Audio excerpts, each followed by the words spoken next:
rain. Big up, guys, for coming on. As always, make sure you smash the like button and make sure if you're new in here, guys, you sub to the channel. Hope everyone's enjoying the weather. You know, obviously Premier League opening fixtures today. Liverpool versus Bournemouth. Then the Saturday fixtures. And then, of course, the big one, Manchester United versus Arsenal. As I said, guys, I'll be doing a live watch-along for that. So make sure you guys come and join me for that live stream. And obviously, we can watch the game together and we can see what's really going on with both these teams this season. But yeah, big up yourselves, guys, each and every time. Just going to go through some of the questions.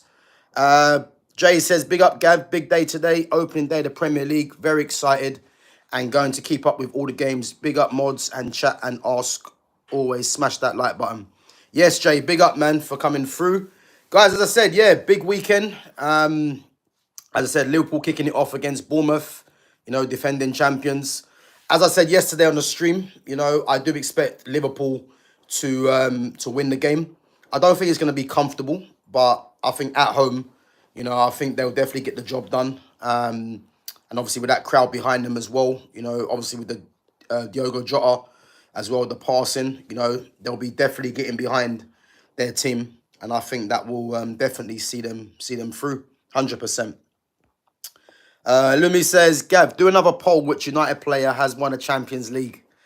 Well, listen, Lumi, I can confidently say that, you know, we've got players in our team that have won the Champions League over Arsenal. So I'm pretty sure you don't want to do that one, let's just say.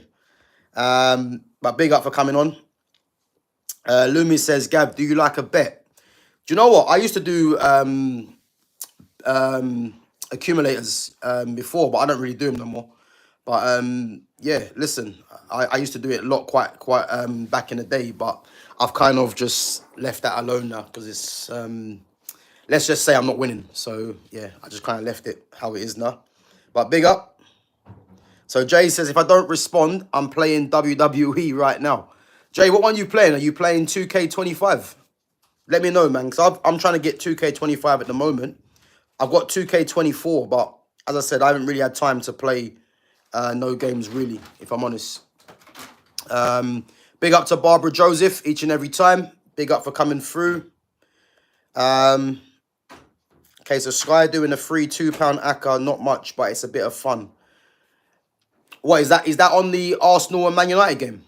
Because I'm pretty sure you don't want to waste your £2 if you think Arsenal winning that game. So, for your sake, Lumi, save your money. Save your money. But big up. But yeah, guys, listen up. Obviously, title, Manchester. Guys, bear me 1 minute.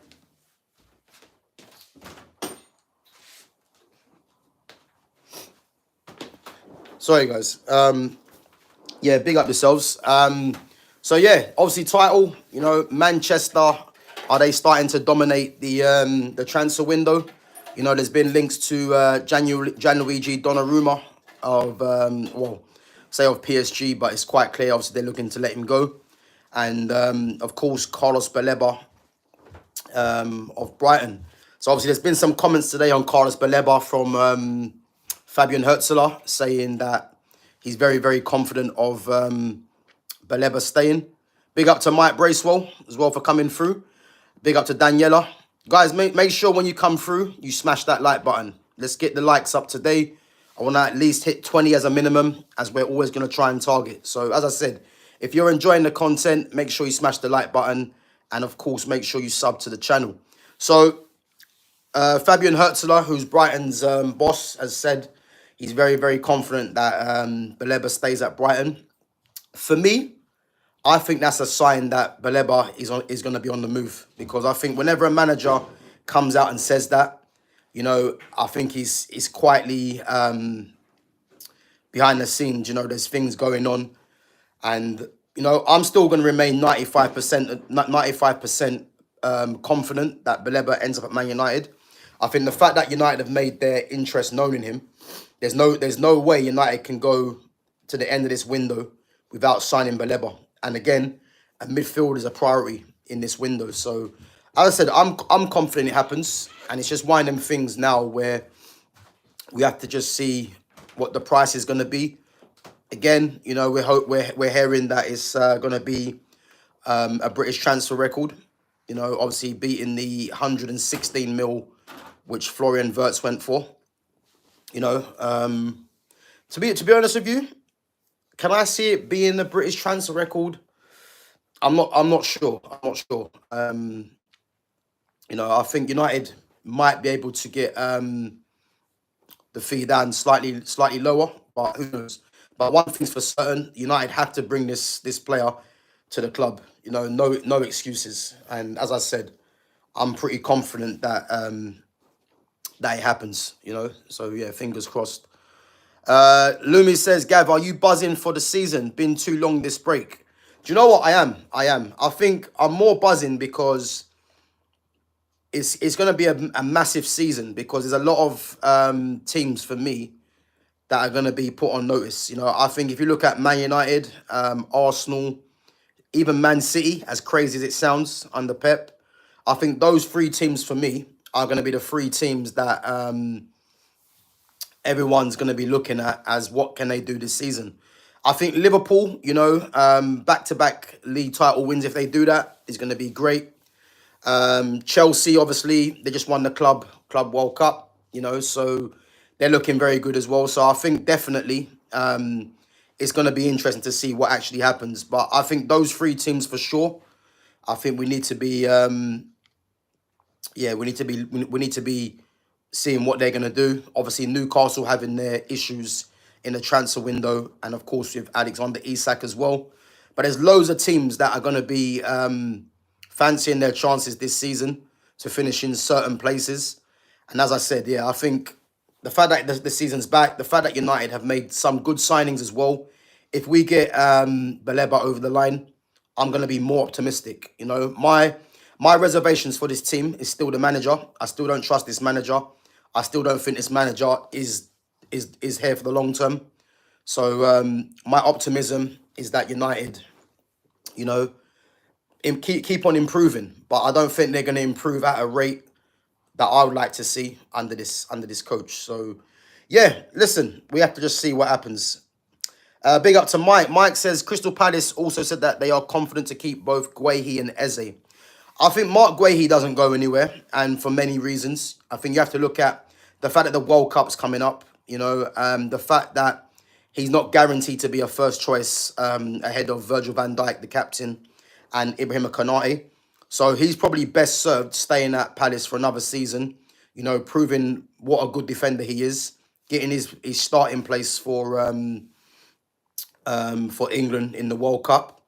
And then next season, when he's on a free, he would have his pick of clubs. So I actually think Guehi's actually in a very good position. I think all he's got to do really is sit tight, and just, again, if he leaves on a free, he'll be getting a lot more money, a bigger sign-on fee. He'd definitely be going to a Champions League club, you would think, as well. If he plays regularly for Palace and does well, then again, his World Cup participation in the squad definitely is confirmed. So I think Guehi doesn't go anywhere. I think with Eze, I've just got a sneaky feeling Eze ends up at Tottenham. I think that Super Cup against PSG, I think that highlighted how badly Tottenham need to go and get an Eze. Eze fills two positions, the 10 and from the left. And again, he'll be a very good signing for Tottenham. So the fact that Palace have been demoted to the Europa Conference League, I think that might even push Eze further out the door, And I think if Palace lose one player, I think he might be the one player that might go. But again, the window's still open, so nothing's been agreed yet. But I think if Tottenham are being serious, they go and get him and Savinho. So, we'll have to wait and see what happens, man, with that one. So, but yeah, I think Guehi stays, and I think Eze will be the one that moves on. Big up to Meme Dude 2025. Big up for coming on.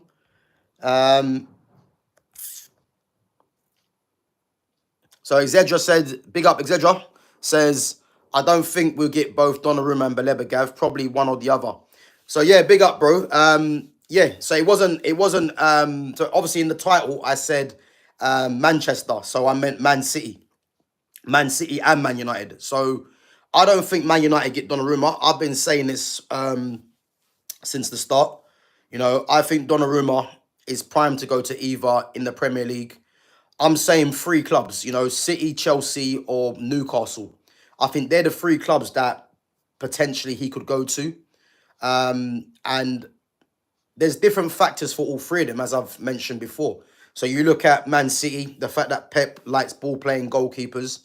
Donnarumma doesn't suit that. But again, Donnarumma is one of the best keepers in the world. And maybe City are looking beyond Pep being there. Who knows? And then you've got the likes of Chelsea. They've got high hopes for Mike Penders. And maybe they don't want to block Penders' path. But then I look at Newcastle, and Newcastle have got, two English keepers in Nick Pope, and they just signed Aaron Ramsdale. And I think Donnarumma, could they give him the big money? Why not? Why not? Champions League football, and I think he takes them on another level. As I said, I think if Newcastle, at this moment now, I'd say Newcastle are battling for, I'd say, 4th to 5th. I think if Donnarumma comes in at Newcastle, I think Donnarumma takes them as a certainty for Champions League football. That's how much of a big sign I think that is. So, as I said, I think Donnarumma to City will be key. Again, you got Rodrigo as well, and if Rodrigo goes there, I'm definitely saying, imagine if City got Rodrigo and Donnarumma. For me, that would make them title favourites above Liverpool again. And I think the only way Donnarumma comes in, as we know, is if Ederson shows a willingness to go to Galatasaray. And I think City go and get him, regardless if it's a case Pep doesn't want. Pep likes ball-playing goalkeepers. So yeah, I'm pretty confident that Donnarumma will be on the move. And I think it's going to be a Premier League team. But unfortunately, it's not going to be Man United. Man United are not going to sell Andre Onana. I think people need to just get their head around that Onana's going to be the number one. And again, I'm not too dissatisfied with that, because when you see other players that have been there for a while, on more money, etc., that are still there, I think Onana, another season, if we can get the midfielder in, and because I want United to get another 2 players. I want to see another, I want to be greedy. Another 2 players in midfield for me. Baleba, and if United can sneak a Douglas Luiz, but it's looking like Douglas Luiz is in talks with Nottingham Forest. How are United not doing that deal as well as Baleba is confusing, because I think that's the part of the pitch that needs reinforcements. So, but yeah, I think in terms of Baleba coming to United, as I said, I'm still confident. But Donnarumma, I think it's looking like City at the moment. But again, it's still a long way to go. Mike says, I always sign Baleba on career mode when I manage Everton for Idrissa Gana Gueye. Yeah, listen, in my, I think I've told you guys this before. I'm actually Man City on my FIFA career mode. Normally I'm Man United, but I thought I'll just change it up. And my team that I've got in attack and in midfield, I've got Baleba, I've got Pedri, Sandro Tonali, and Ryan Gravenberch is my midfielders. My 2 10s, I've got Cherky and Claudio Echeverri. And again, I think Echeverri, he's another attacking midfielder that's going to be good. I think he might actually be on loan. I'm not sure. I mean, if you're a City fan, let me know if he's on loan. And then in my wide areas, I've got Rodrigo, I've got Desiree Doué on the left, and then on the right, I've got Yamal and I've got Savinho. And then the strikers, I've got Erling Haaland and I've got John Duran. So, yeah, sick team. But again, yeah, Carlos Baleba is a very good player, man. And as I said, I've been saying Carlos Baleba since last season, start of the summer. Anyone that's been watching the channel for any amount of time will know that this player is someone that I was right at the forefront of saying United need to go and sign, because I could just see what was going to happen. And again, obviously, it's been high news now that, United are in for him. And a lot of people are starting to come to terms with the Carlos Baleba. But I've been saying Baleba for a while now. You know, I've been saying Baleba is the guy that United need to go and buy. And look at it now. He's in high demand, and rightfully so. You know, so if United don't sign him, as I said, you know, before, he's going to end up at one of the big clubs in the world. And I'm not talking just in this league. I'm talking abroad. You know, don't be surprised if a Barcelona, Real Madrid, I think Real Madrid have still got Camavinga, so they're and he's left-footed, so their need for a Baleba isn't really there, you know. But Barcelona, you know, would be perfect for him, left-footed central midfielder. You know, he fits them like a glove. You know, if PSG wanted to replace Fabian Ruiz, let's say, you know, he slots in there as well. So this guy is going to be in high demand if United don't go and get him. And as I said, I'm 95% sure that they get it over the line, 100%. Big up to Red Litty says, where is Sham? Yeah, Sham's obviously probably busy today, but obviously he will be on when he can. But big up for coming through.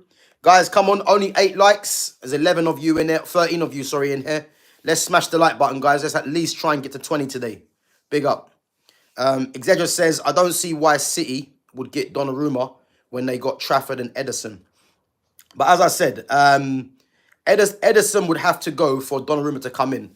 You know, if you look at Trafford, I do believe Trafford is going to be the eventual #1 for England.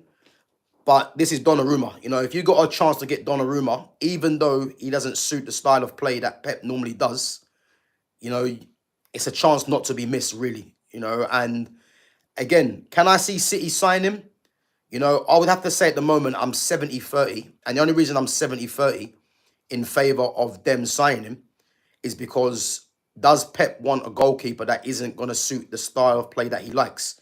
I mean, you've got James Trafford, he does. But again, James Trafford is still relatively young still as well. But Donnarumma's only 26. But if Ederson goes, then Donnarumma comes in. And then you've got Donnarumma and Trafford battling for a spot. Again, you know, Donnarumma will be #1. But it's up to Trafford to, when he gets his chances, to come in and force Pep to play him. Really, that's what it's about.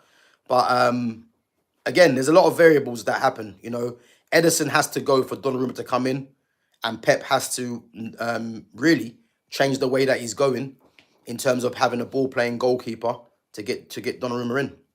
You know, and we'll have to wait and see how that pans out, man. But yeah, it'll be a great signing for them if they do get it. Let's see. Lumi says, Man United still have the highest revenue in the world globally. All this being broke talk is to stop teams adding Man U tax on selling your players. Yeah, big up Lumi. You know what, yeah? Possibly you could be onto something. I think in terms of globally, United are always going to be one of the biggest clubs globally anyway, you know, because United's commercial appeal is just there, you know. And how bad United are, or how bad they have been, they've always been one of the highest revenue teams in the world, because it's just Manchester United. And this is why when it comes to attracting the top players, United are always going to be in the ring for the top players because of the commercial appeal, you know. And as I said, if United get back on track, you know, and they start showing, you know, what this club is all about, you know, on the pitch and off the pitch, you know, we're gonna continue attracting the top players, you know. And I'm hoping this is just the start. And I think signing the likes of Mbeumo, Cunha, you know, Sesko coming through the door, and if we get Baleba, that's just the start for me of something special, you know. So long may it continue, man. But as I said, do I believe United are broke? I don't. I think United are just acting smart in the window. And the fact they've gone in for Baleba, you have to believe that they know the Baleba price, you know. So Baleba was always going to cost between 90 and 100 mil. He was. But it's how United can kind of structure this deal. And I believe, you know, United pay this deal, you know, in 5 years, you know, whether it's 20 mil a season or just above 20 mil a season, just get him in, because he's gonna prove he's gonna prove his worth. He's gonna be worth every penny. So just get him over the line, and we can move forward. And as I said, you know, I think if United get Baleba, you know, I'm happy with the signing, but I would like another sign after that. But I think if United get Baleba, I can't see them getting anyone else. and it'll be over to Ruben Amorim, as I said, But who knows? Who knows? Big up to Sam. Sam says Baleba. Yep. So Sam says Brighton playing mind games. Do you know what? I don't think Brighton are playing mind games. Brighton, as we know, are a selling club. And until United make that bid, Brighton are going to come out and say that they're very, like Herzl has come out and said he's very confident of Baleba staying. But he's not going to say anything else, is he? He's not going to say, he's going to be on the move because that lowers the player's value. So he's going to say he's confident of him staying. But whenever I hear a manager saying that, for me, it just shows that there's something in the pipeline. There's something that's being worked on. So the way that I look at it, convincing Baleba to come is not the problem. It's what United can put together as a package for Brighton to accept, because, as I said, Brighton are a selling club. And all United have to do is get that bid together, something that is acceptable, and we get the player. So I'm confident. I don't think Brighton are playing mind games. I think it's just what a team does. Because, as I said, Brighton have no need to sell. He's still got a couple of years left on his contract. And it's one of them things now that it's over to United. And if United mess up this deal, they've only got themselves to blame. But the way that they've been moving in this transfer window, as I said, I'm 95% confident that we get this Baleba deal done. And my confidence is not going to change until this transfer window's shut. I think we get Baleba. I'm certain of that. Big up to Exeger says Echeverry's a baller. He is. Echeverry's very good. Very good. And as I said, I think for me, I think a loan deal might be good for him, to be fair, because you look at the attackers that we spoke about the other day, and it's very unlikely that he's gonna get game time, but he's one for the future, definitely, and he's got a real eye for goal as well, So maybe if he goes on loan and then next season they might revisit that, So, but he's a very good player, Claudio Echeverry. Big up to Arsenal and Pakistan cricket team. Says, Gav, do you think Mastantuono will flop at Madrid? Do you know what? This is a difficult question to answer. I don't think he's going to flop at Madrid because he's a very good footballer. But what I'm concerned about really is when you've got another left-footed player that's more of a 10, you've got him and Arda Güler. So how's that gonna work when Güler and even Mastantuono now, they're not guaranteed starters for Real Madrid, because when you've got Vinicius Junior and Mbappe, out of that front three there's two positions taken up. So that means you've got, if Güler is going to play across the front three, or if they change the system, you got Güler, Mastantuono, obviously Rodrigo's still there as well. You've got Endrick, you've got even Ibrahim Diaz. Like, these guys are all battling for one spot. So I don't think Mastantuono is going to be a flop because he's not good enough. It's just how much game time is he going to get? Because if Arda Güler is not getting the game time that I think he should get, then how is Mastantuono going to get that? So yeah, to answer your question, I don't think he's going to flop, but it's going to need a serious shift in whether some players go out the door. Because for me, Güler's a top player, but Güler's just not getting the football, And when it comes to the start of the season, am I confident that Arda Güler starts? He should do, but I'm not confident that he does. I'm confident that Xabi Alonso is going to play the likes of Mbappe, Vinicius Junior. I think Bellingham will find his way in there. Then you've got the likes of Camavinga, Federico Valverde, Tchouaméni in midfield. So yeah, listen, it's not going to be plain sailing for Mastantuono to get game time, but we'll have to see, man. We'll have to see. Mike says, my front three for Everton are Grealish, Boniface and Chiesa. Yeah, listen, I was someone that wanted United to sign Victor Boniface because I think when there was links to Osimhen and Gyökeres, the other Victor was forgotten about, and that was Boniface. And again, Boniface is younger than all of them. And I think Boniface, could do a good job at United. But obviously, Sesko's the one that was chosen. But But yeah, like to be fair, that front three there, Grealish, Boniface, and Chiesa, Federico Chiesa of Liverpool, it's not a bad front three to be fair. The fact that Everton have got Grealish now, that's a great signing, and I can see them playing Grealish in the 10. Grealish in the 10, Iliman NDI on the left. And I think those two together, they were looking at obviously Tyler Dibbling. And how funny is it that you got Tyler Dibbling, who is like a reincarnation of Jack Grealish. Imagine if they got him and Grealish and NDI. So the way that Everton are going about their business, they're looking to change things real quick. And I'm pretty sure they've signed someone else as well. But to be fair, Grealish in that 10 with Ilim and NDI, I think they're gonna do well with them two for sure. So Arsenal and Pakistan cricket team says Arteta should be sacked if he doesn't win anything. But yeah, listen, as I keep saying, he should have been sacked 2 or 3 seasons ago.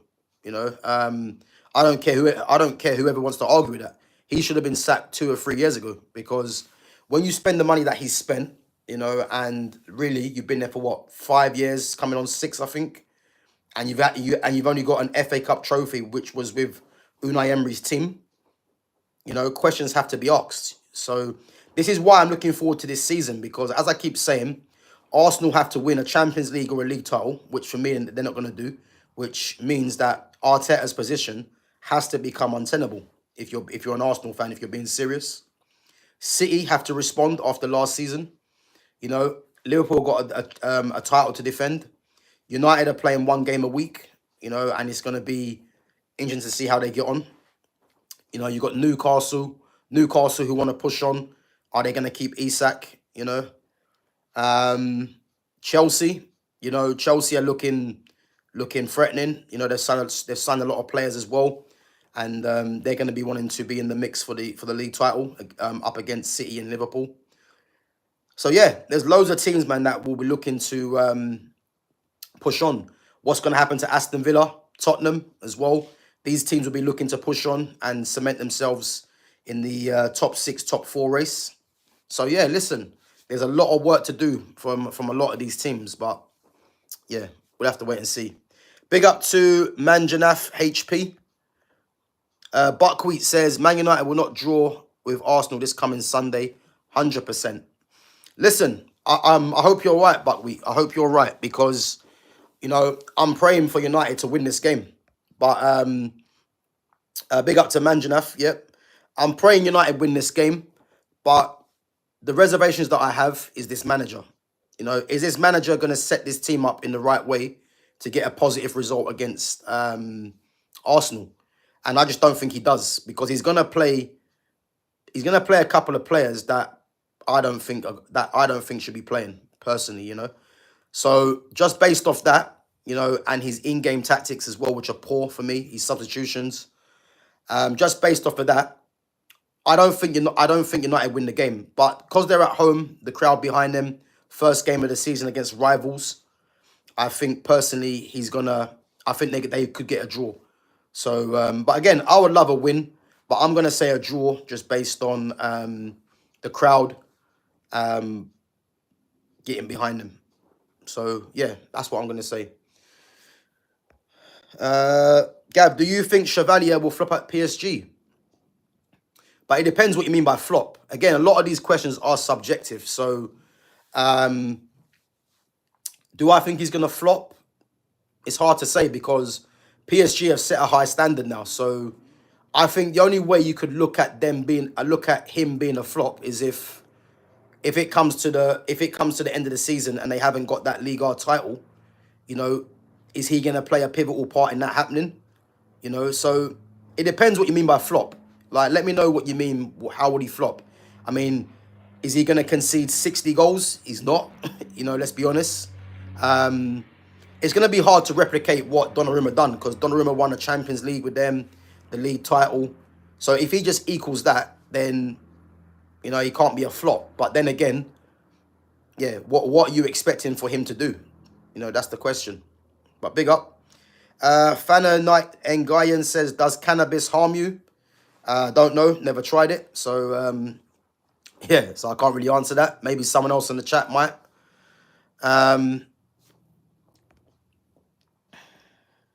So Lumi says, I can't wait for Sunday. If Arsenal win, you need to put an Arsenal poster on the wall. Yeah, well, listen, I think it's very likely that won't happen. Listen, if Arsenal win the game, then I'd hold my hands up and say, look, fair enough.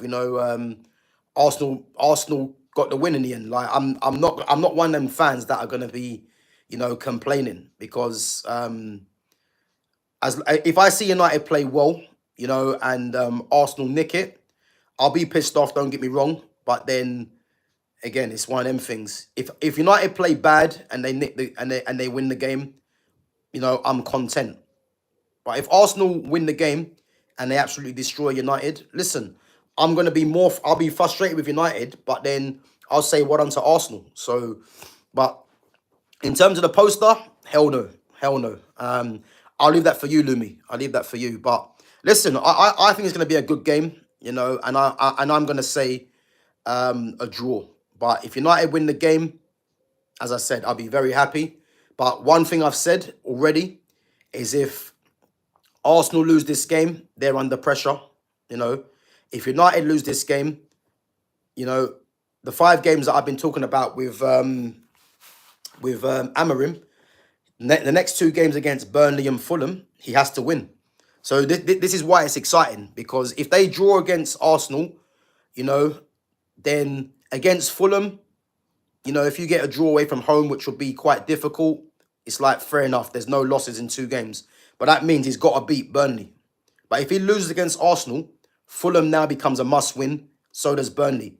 Because the 2 games after that are City and Chelsea. So, and again, it wouldn't surprise me if United lost both them games.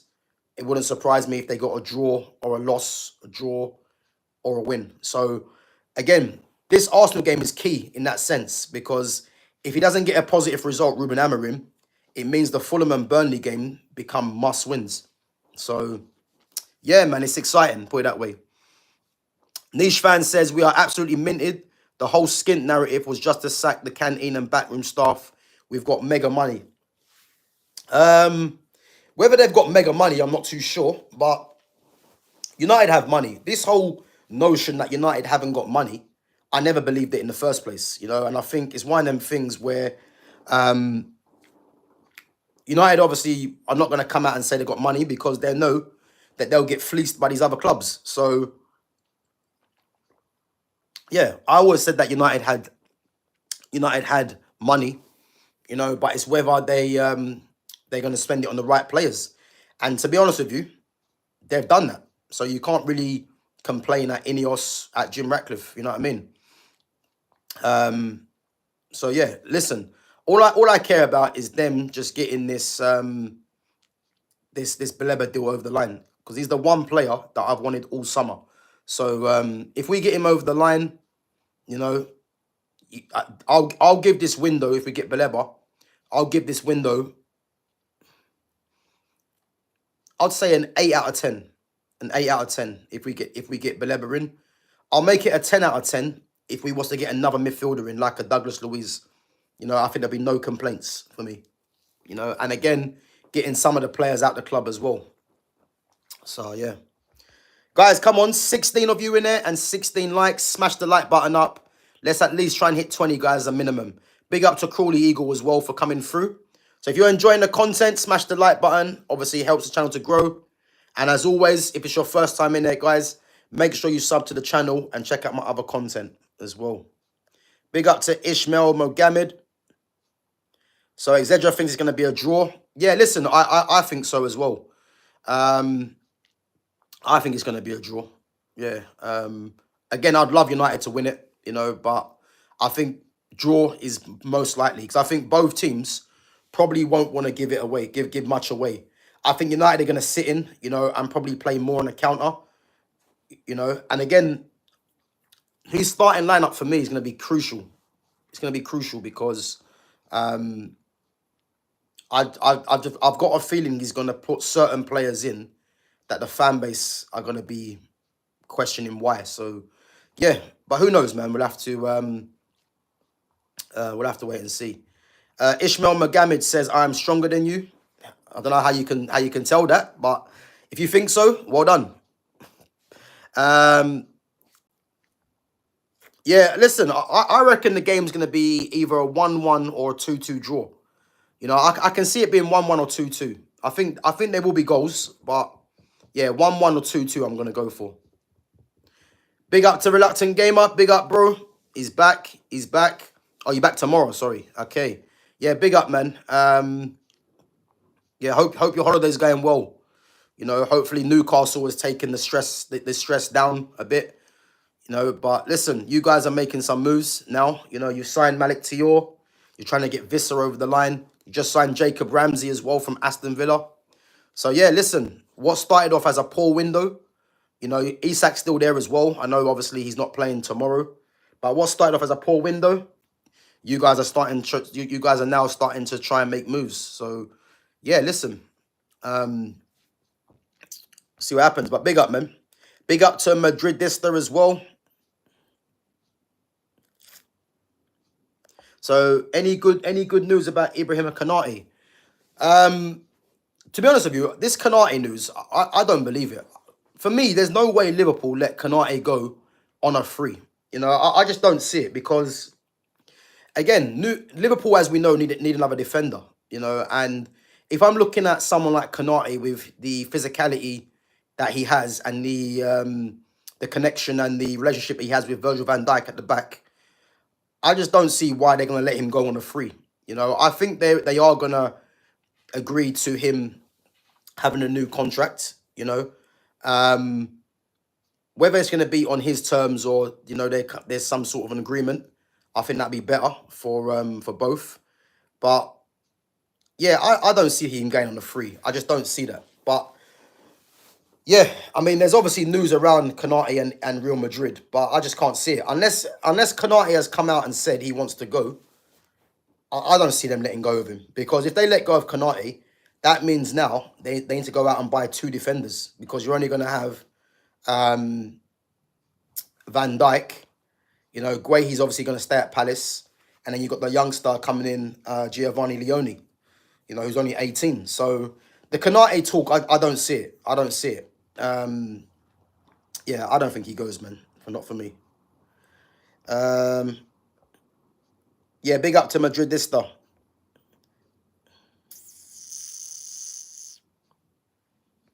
Big up to Chris and Mark as well for coming through.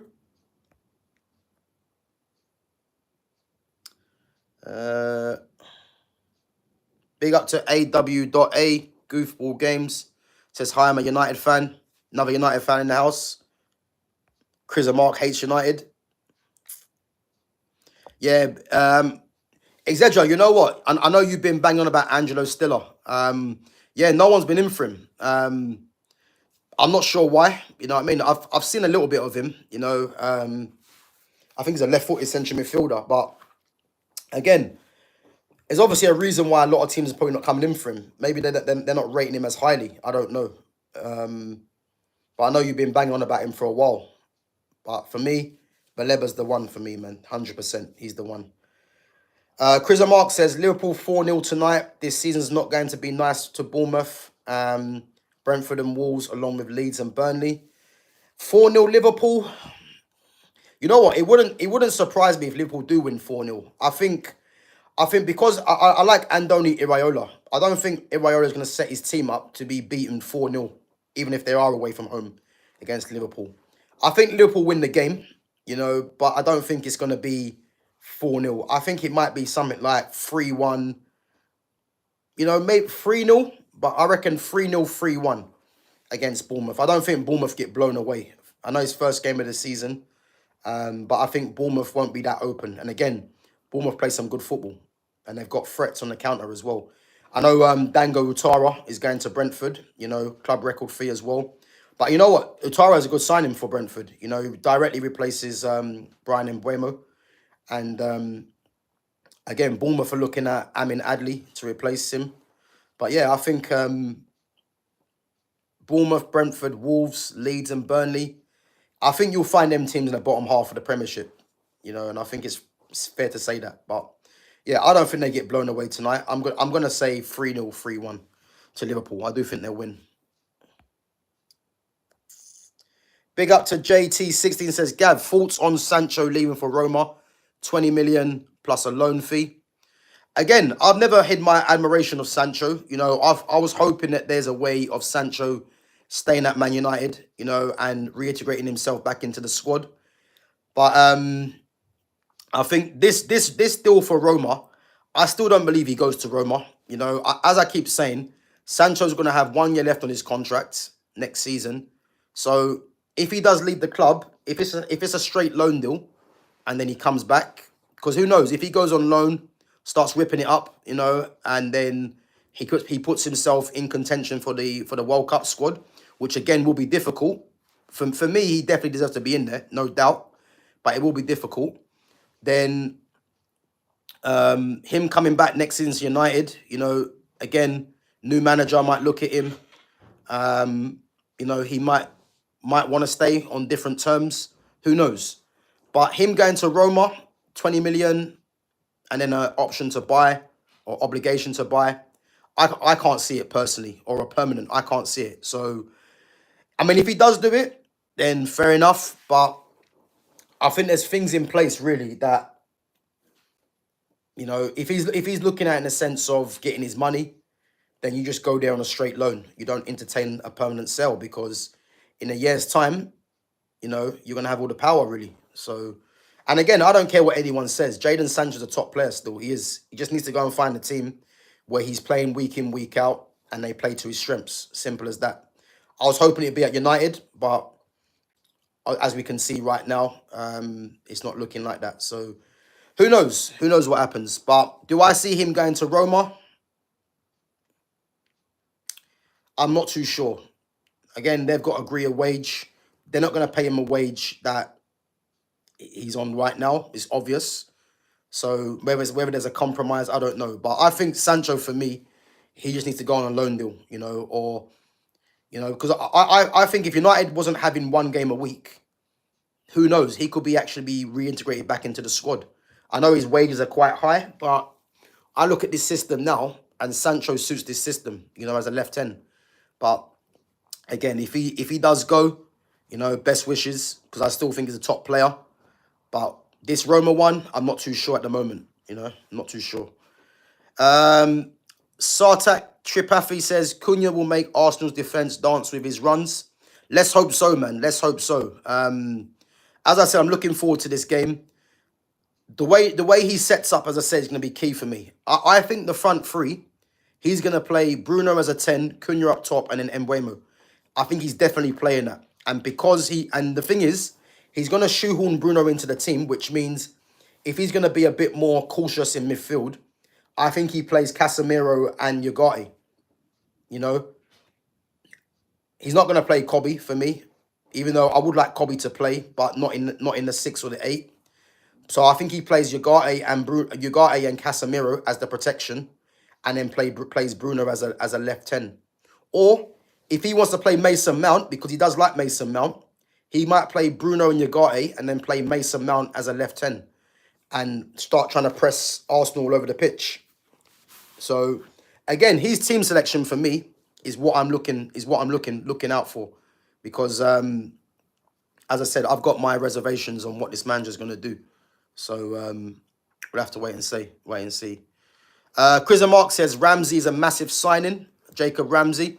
I think Ramsey's a decent player, to be fair, but I'm surprised they actually signed him, because Ramsey can play midfield, he can play as a winger as well. It's weird that they're signing Ramsey, because Ramsey doesn't come in and start. That's the funny thing. You know, it's quite a weird signing, because they've signed him for a combined, I think including add-ons, 43 million. But Ramsey doesn't come in and start straight away. So, because is Ramsey going to start ahead of Anthony Gordon on the left-hand side? You'd possibly think no. Then you've got Harvey Barnes as well. On the right-hand side, he doesn't play there anyway. But you've got Elanga, you've got Murphy as well. Midfield, as we know, their preferred midfield is Tonali, Bruno Guimaraes, and Joel Linton. So yeah, the Ramsey one's a bit weird, you know, but he's a good player, but it's a bit of a weird signing. Big up to Ryan1234 says today's the Premier League. Yeah, big up, man. Big up for coming through. Yeah, listen, Premier League kicks off. Liverpool, Bournemouth. He's saying 5-2 Liverpool. 5-2 Liverpool. Now, for me, it's not going to be that high scoring. Liverpool, for me, win the game. But I don't think they win it by that margin. I don't think Bournemouth are going to be that open. So, as I said, I'm going to stay 3-0, 3-1 for Liverpool.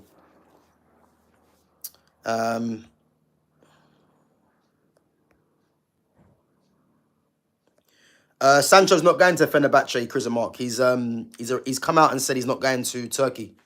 Not at this stage of his career. He's gonna stay. He's gonna stay.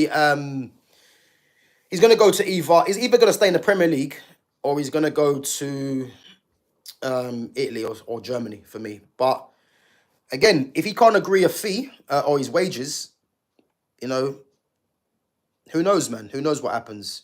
I've got a sneaky feeling, and again, I might be the only one saying this. I've got a feeling Sancho doesn't move anywhere. I think he stays at United.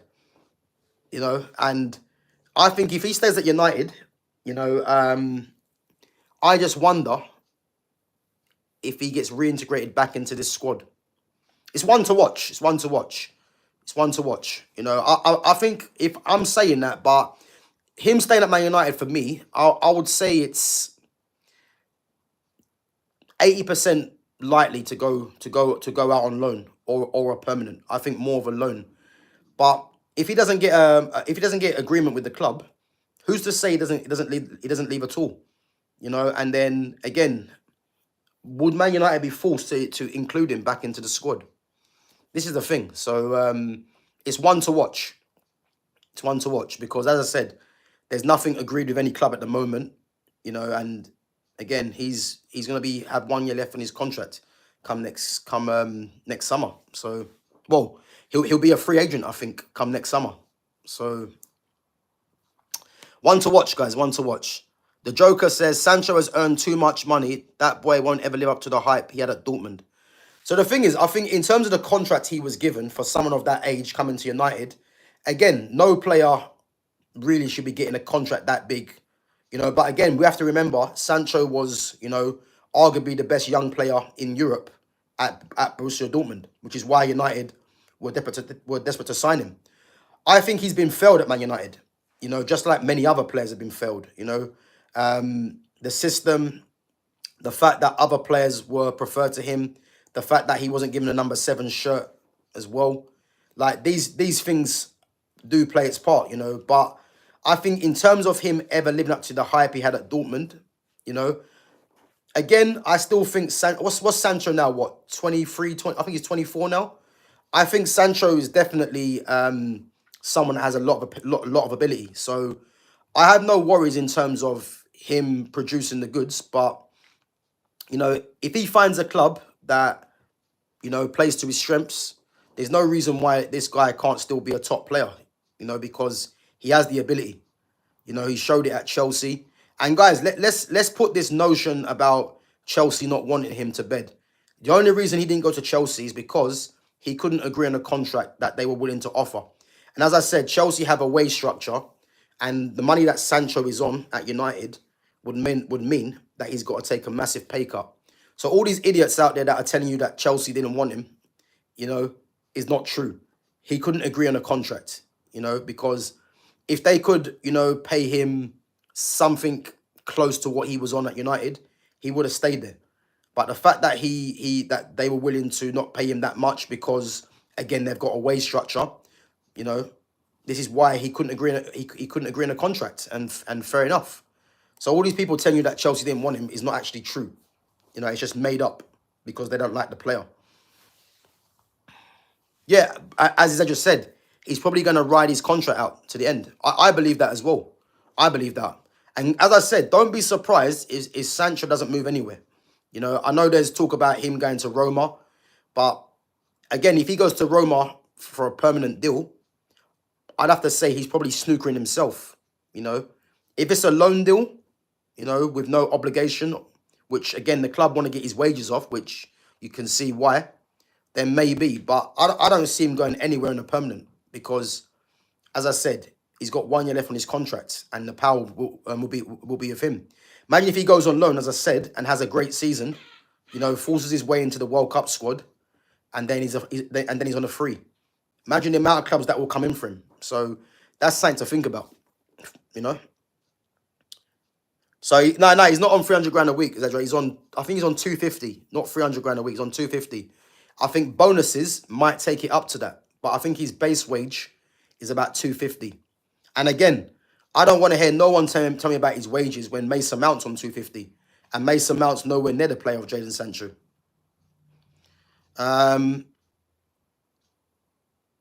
So Chris Mark says Cunha's going to be United's best number 10. Best number 10. Who's been 10 for United? Beckham, Rooney, Van Nistelrooy. You know what? He's got it all to do, but if he does, that's some big names he's got to take over. That's what I will say.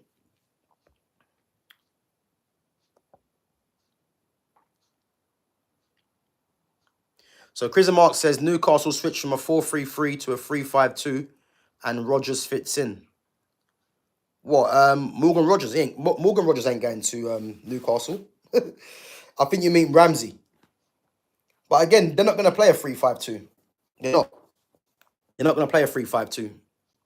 They're gonna stick to the 4-3-3 because Newcastle are not going to change to a 3-5-2 when they just brought in the likes of Elanga. Because Elanga's going to play. You know, you don't spend 55 million on Elanga to go and sit on the bench because he would have started obviously at Nottingham Forest. So Elanga's going to play, and it's just whether Elanga plays on the right or the left. So they're not going to play a 3-5-2 because you can't fit Elanga in a 3-5-2 unless you're going to play Elanga wing back, which ain't going to work because that means you're losing. That means Joe Linton might not play. So yeah, they're not going to play a 3-5-2. Big up to Nazir, says Liverpool's going to lose today. Bloody hell, imagine that, man. Imagine if Liverpool lose. I don't think they're losing. Definitely not for me.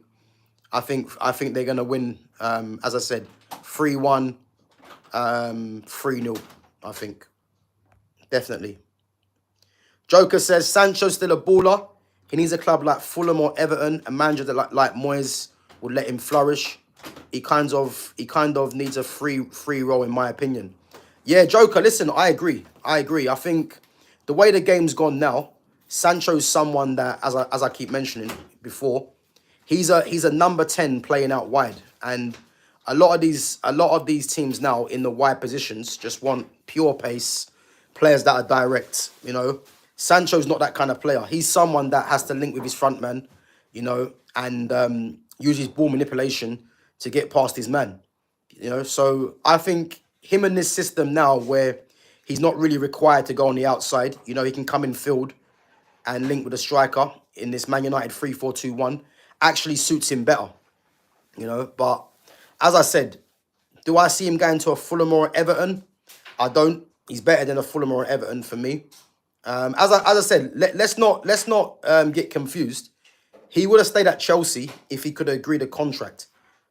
But again, he's on a lot of money, and you know he's not going to take a lower wage that a lot of people think he should have done. He's not going to do that. So, as I said, he's someone that would have been at Chelsea still. So let's not get away from that. Aaron Fifield says David Ornstein said Chelsea didn't want him due to his limited ability. They felt there were better options on the market. That's a complete lie. Aaron, that's a complete lie.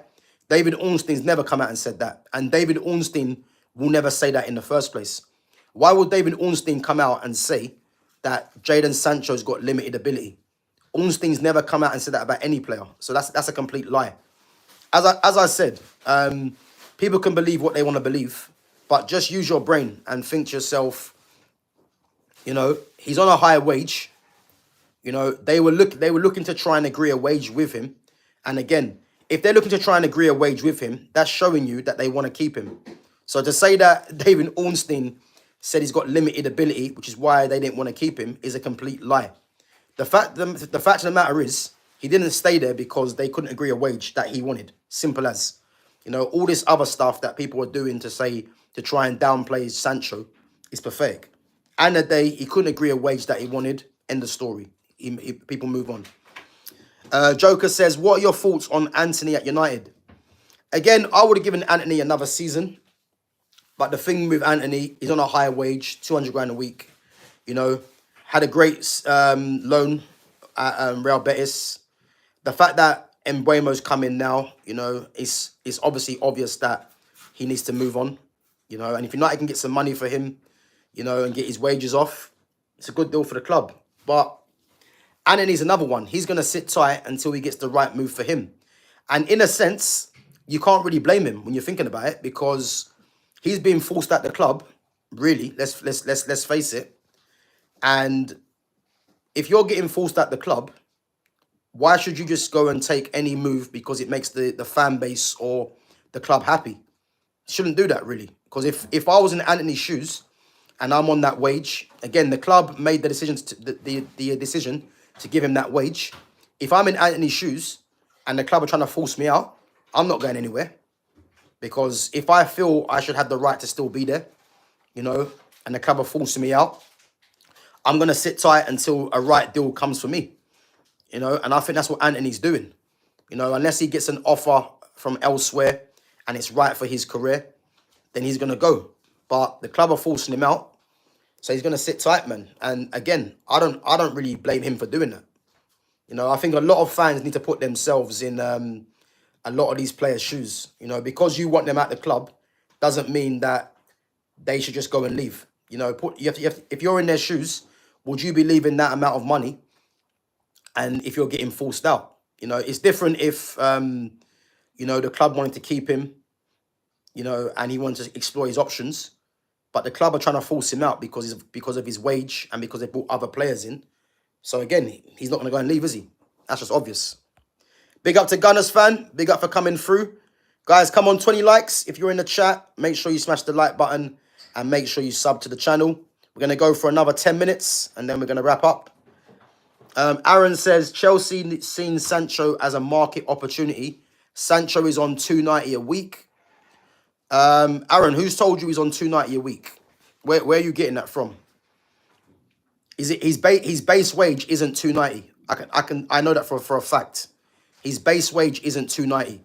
He's probably on about 250 with bonuses that take him up to that. But let's look at his base wage. So yeah, as I said, this 290, if you know that for certain, then show us the facts. But as I said, he's not on 290. He's on 250 as a base wage, you know. Mark says, sorry, Gav, best number 10 this season.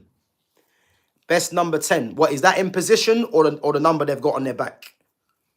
If it's the number they've got on their back, well, guys, let's not forget, number 10 is now vacant at Man City.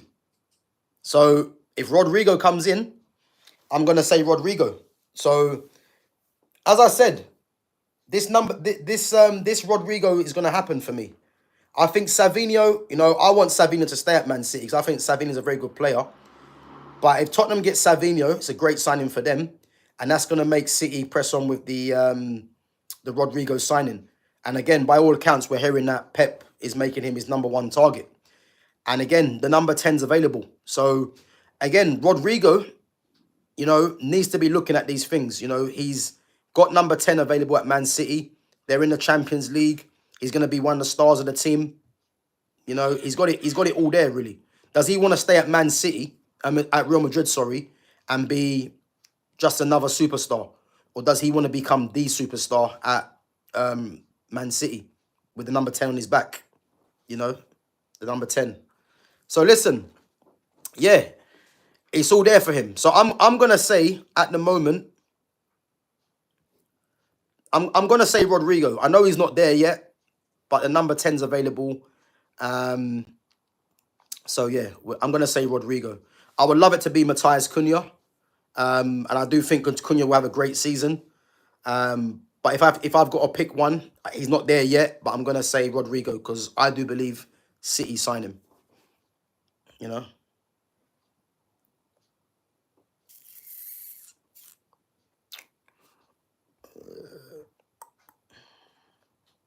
So the Joker says, thoughts on Martinez at United? I feel would be a great left back. He was left back for Ajax, but would fill in at centre back. If club had injuries, why don't United play him there? So you know what it is with Lisandro Martinez, yeah? This system, he doesn't really have a place, really, in my opinion, because if you look at the 3-4-2-1 that United play, the left and right centre backs, is crucial for the profile of player that is in that position. If you look at that position, you need pace in the wide areas. You need physicality and you need height. From the diagonal balls.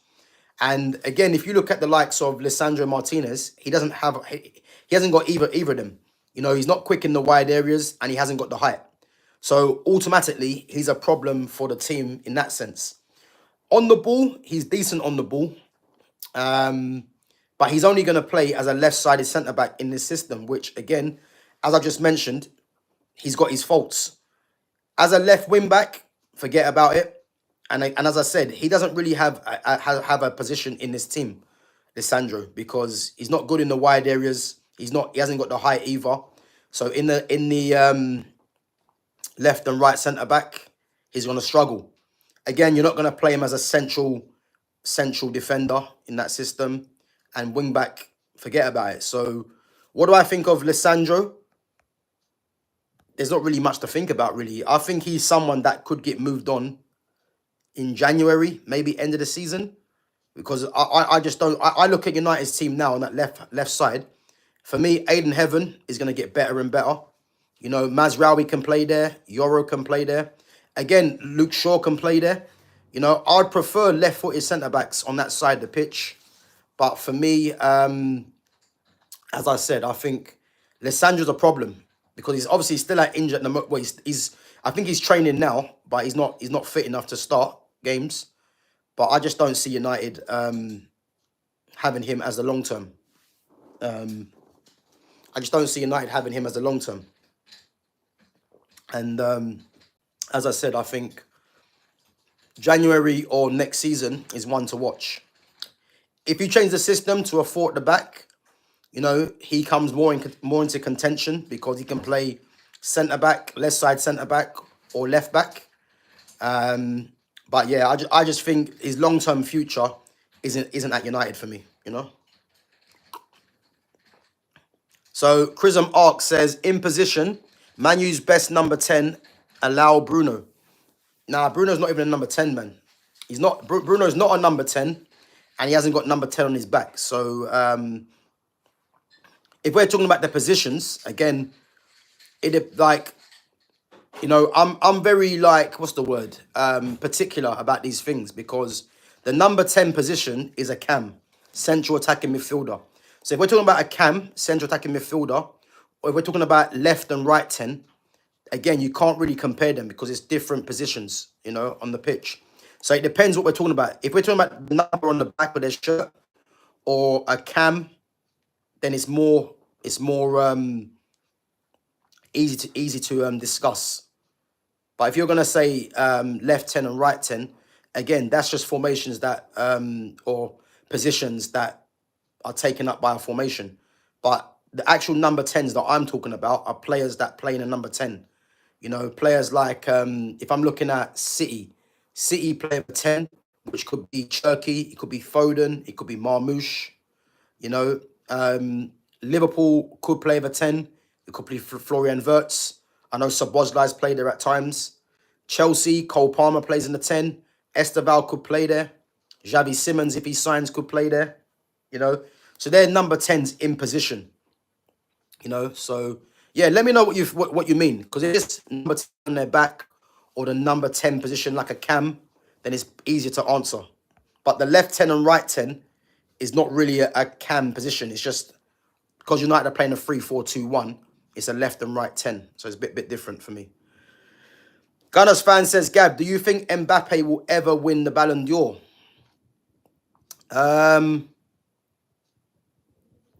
Do I think Mbappe will ever win the Ballon d'Or? I think PR, you would think, would make him win it. I think the fact that Lamine Yamal's about now, I don't think so. I think Mbappe's chance to win a Ballon d'Or was probably couple of seasons ago. He's always going to be in contention because of the PR and the fact that, again, he is a good player. You know, I don't think he's the player that a lot of fans think he is, but he's a good player. He is. You know, he gets numbers, which people love. But again, it's about the best player. He's always going to be in the list. But if he's going to win it, I don't know. If Mbappe wins it, he would need to have the season he's just had in terms of numbers, but take Real Madrid to winning titles, whether it's the league or Champions League. And then he'll definitely be in contention because the PR is always there for him. But again, the Ballon d'Or is based on what you win and the numbers. He had the numbers, but ultimately his team didn't win anything. And again, guys, this is why when people start telling you about the numbers, this is where you've got to take it with a pinch of salt, because someone can get mad numbers, but then their team wins nothing. So you got to weigh up what's better: someone hogging the numbers or your team winning titles. This is what it comes down to. Because if someone gets like 40 or 50 goals, but their team win nothing, why does that matter? It doesn't. Again, it would be good for personal accolades, but surely them amount of goals should be taking your team to winning trophies. And the way it comes in is that is your player scoring them crucial goals or all them goals in crucial games. So this is what people need to realize. But to answer your question, do I think he ever wins a Ballon d'Or? I would have to say no. And again, I could be wrong, but I expect Lamine Yamal to dominate this Ballon d'Or for as long as he's playing football. The guy's 18 years of age now, been playing since he was 15. You know, he's a key player for club and country, Spain and Barcelona, and he was key at 16. So if he just stays injury-free and keeps going the way he's going, there's no reason why he doesn't dominate this Ballon d'Or. And as I said, Mbappe will be in contention, just like Vinicius Jr., but I just don't know if he gets over the line. And the thing is as well, Mbappe and Vinicius Jr., something's got to give, because as long as those two are still in the same team, someone's not going to be performing better than the other. Someone's going to be losing out for me, you know. And let's face it, Vinicius Jr. was in chance of winning the Ballon d'Or, which he didn't win. And as I said, I think, Rodri won it. So Vinicius Jr. will think he needs to be in contention, but either him or Mbappe, something needs to give. So, yeah. RT Gasemi 89 says, hey, where is your gym? So my gym's in the UK. Big up, man, for coming through. Yeah, big up Chris Apart, man. No worries, no worries. Gunners fan says, whenever I hear Mbappe, I always remembered his song that is trending. LOL. What song's that? I've never heard it. Never heard it. Big up to Red Litters or Lighties. Big up to John Jones. Can we have a fight? Let me know the time and place. Big up.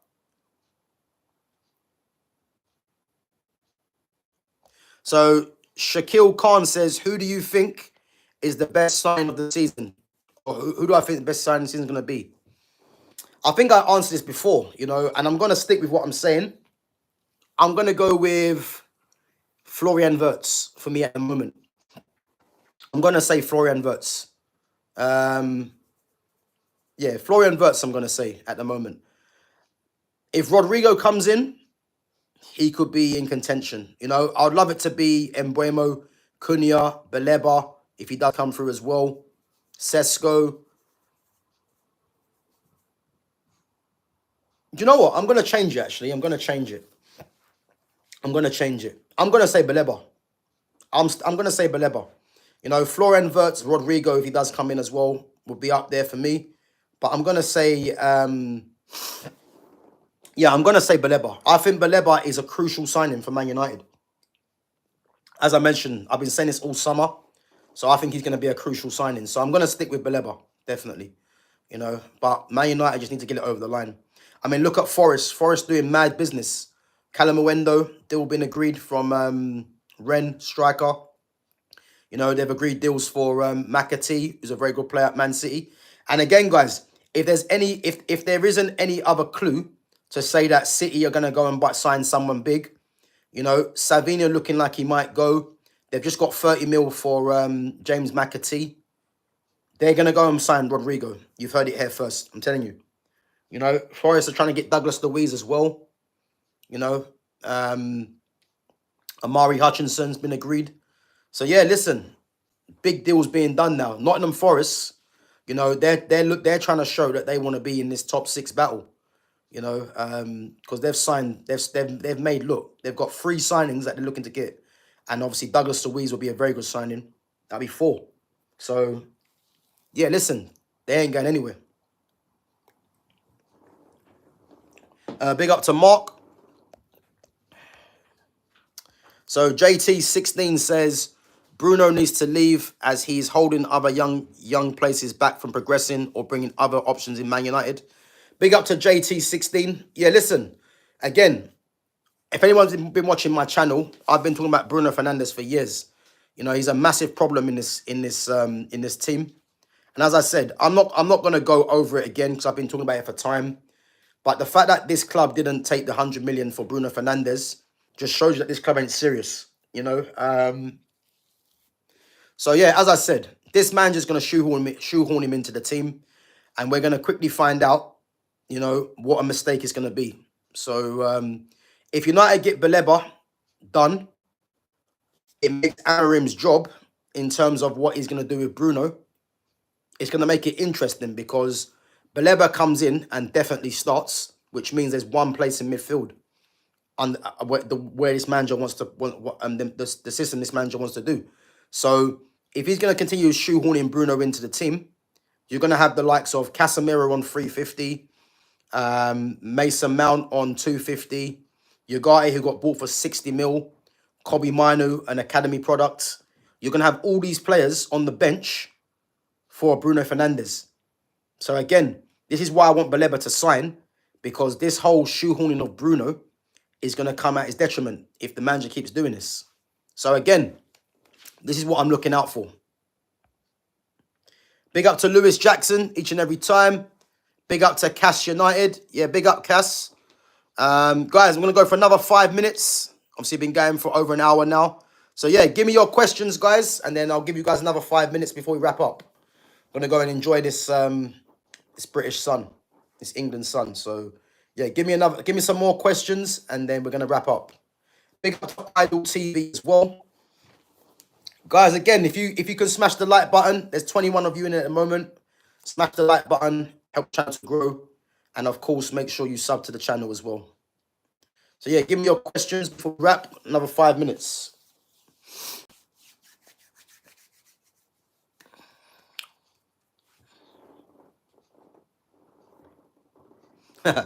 Sunny in England, is this a dream? Yeah, man, listen, the whole week's been good. You know, the whole week's been good. Obviously, today and tomorrow as well. But again, this is England, man, so you can never predict what's going to happen with this weather. But at the moment, yeah, it's nice out here, man. Can't complain. Cannot complain.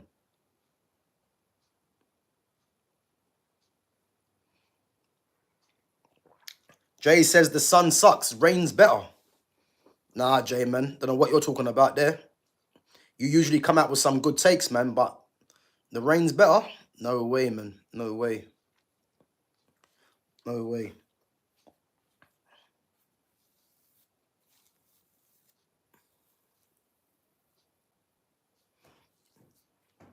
Yeah, listen, too hot is too hot. I mean, to be fair, if there's shade out, then I don't mind. You know, if it's just pure sun, then it's a problem. But as I said, yeah, I ain't going to complain when the sun's out. That's for certain. Izedra says, personally, I'm not expecting much from the season. On the overlap, Roy Keane also predicted 8th or 9th for where United finish. To me, I think at this moment in time, and again, a lot of it depends on the manager, you know, because this manager for me isn't good enough. But I'm going to say, where do I see United right now with the signings they've done? I'm looking at between 10th and 8th. I think that's fair. If they sign Baleba, then I think minimum top 6. Yeah. I think Baleba takes them a couple of places. So I'll say between 10th and 8th at the moment is a minimum. 1 game a week. You sign Baleba, I expect United to finish top 6 minimum. Can they compete for 4th and 5th? It's going to be difficult, but 1 game a week, the signings they've made, they better make a good fist of it. But I'm going to say, with Baleba signing, I expect top 6 minimum. Under this manager, do I believe they get that? I don't. So, yeah. Big up to Idol TV, says, hi, bro, I'm from the Philippines. Can you please shout out me here in Philippines? Yeah, big up to Idol TV, man. Big up for coming on. Big up. Filipino in the house. I remember when I was at Chelsea, actually, there was a couple of Filipino brothers that played for Chelsea. Big up to Phil and James Younghusband. Yeah, I remember them. They were at Chelsea when I was there. Under this manager, we ain't getting anything. Same issues as last season in terms of decisions. Yeah, Zedra, listen, I don't disagree, man. As I said, I'm not rating this manager. I don't rate his team selection. I don't rate the players that he rates. You know, his substitutions. I just don't rate it. So, as I said, I'm cautious to see what happens. But as I said, I just can't wait for Sunday. Sunday, I'm looking forward to because I want to see what happens. You know, I want to see. I think this is the one game as well that I'm not going to be too fussed with the performance. I just want to see United get a win and not get beat. That's all I can ask for. But then from there on, I want to see good performances. So this game on Sunday, because Arsenal's obviously a rival, you know, it's going to be interesting, man. So these first 5 games, I'm expecting 2 losses and a draw. Well, listen, I'm expecting, as I said, the first 5 games, he has to get a minimum of 2 wins. And if we're being honest, those 2 wins, you're looking at them coming from both Fulham and Burnley. Burnley has to be a win at home. Has to be. So, as I said, he's got it all to do, man. And the next 5 games after these ones are not easy. So, if he doesn't get positive results in these first 5 games, he's in trouble. He's in trouble. JT16 says, rumour has it, Gav, you're going to have a few glasses of limoncello or to celebrate when Baleba signs for United. Nah, listen, man. Limoncello's a drink. I ain't going to lie. Limoncello's a drink. But it's not going to be limoncello. It's going to be red wine and Pepsi cherry. Guys, I keep telling you, yeah, red wine and Pepsi cherry, it slaps. You have to get that drink. So that's what I'm going to have, man. Red wine and Pepsi cherry. That's going to be me. If Baleba signs, you're going to see me on the stream with a red wine and Pepsi cherry. I promise you that now. But at the moment, it's water and ginger. So big up yourselves, man. He should already be in trouble, though, Gav. It's scandalous he survived when Ten Hag wins kept him from relegation. 100%, bro. 100%. I'll keep telling you guys. This is a guy, Ruben Amorim, before the Aston Villa game, I believe had 9 points in 2025. Go back and check the fixtures, how many games there was. I think he got 9 points in 2025. Took over Man United when they were 4 points off of the top 4. So, yeah. So, as I said,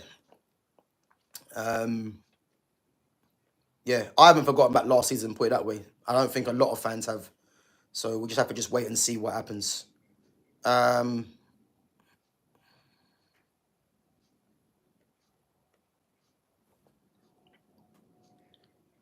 Right, guys, a couple of more questions and then we're going to wrap.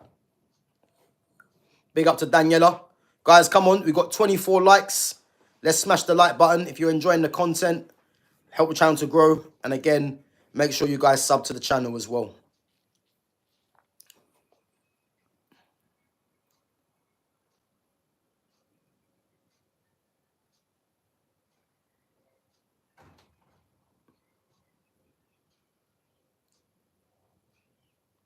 Sunderland trying to sign Nordi Mukiele. Bloody hell. Sunderland making moves as well. Sunderland making moves.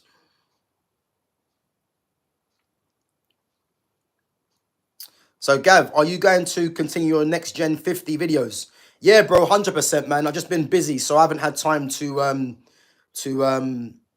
to do some lately. But yeah, I'm going to try and do a couple. What's today? Friday. I'm going to try and do some possibly maybe over the weekend or maybe Monday.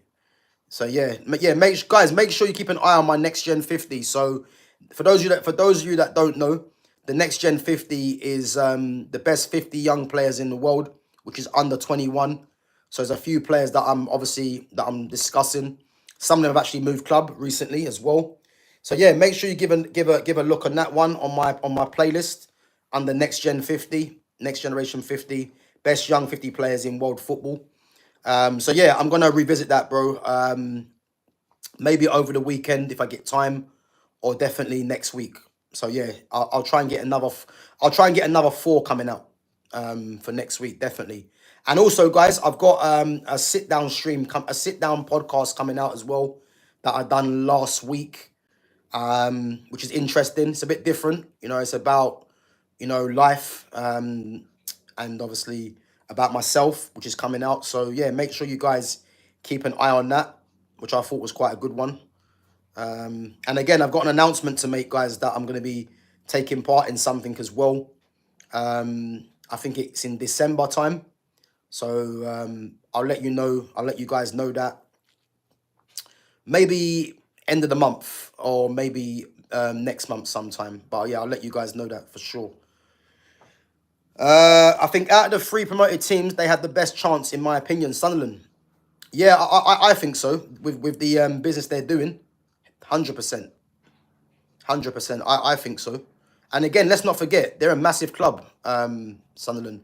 They're actually a Premier League club. It's actually a Premier League club. So yeah, I believe so as well. But guys, listen up. Big up yourselves for coming on each and every time. We got 23 likes on the channel. You know, again, if you're in the chat and you haven't smashed the like button, make sure you do. And as always, make sure you sub to the channel, guys, if you're new in here as well. And check out all my other content, guys. There's some good content on there. As I said, make sure you guys keep supporting the channel. It's much appreciated. This channel is growing at a rapid rate, which is good. And again, it's due to you guys, your continued support as well, and your interactions. So it's much appreciated. So I think at the moment I'm on 1.4K, just gone past 1.4K. Yeah. So again, make sure you sub to the channel, and make sure you smash the like button on the way out as well. So guys, I'm going to be back possibly tomorrow morning. I'm not sure yet. I'm not sure, but I should be back tomorrow morning at the same time. But again, we're going to be live on Sunday for the United and Arsenal game. Obviously, live watch along. So again, make sure you guys come through and support the channel. And obviously, let's watch this game together. And again, I'll be slightly early before the game, so I'll let you guys know what time I'll be going live. But keep an eye on the schedule. Big up to the Joker. Yeah, big up for coming on. And again, guys, make sure you guys keep interacting with the chat and keep interacting with the channel as well. Smash the like button, sub to the channel. Make sure your notifications are on as well. And yeah, I should see you guys tomorrow. If not tomorrow, definitely on Sunday. But as I said, keep an eye on the schedule and make sure your notifications are on to see when I go live. But big up yourselves, guys. Much appreciated every time. Big up to all the mods as well for coming through. Take it easy.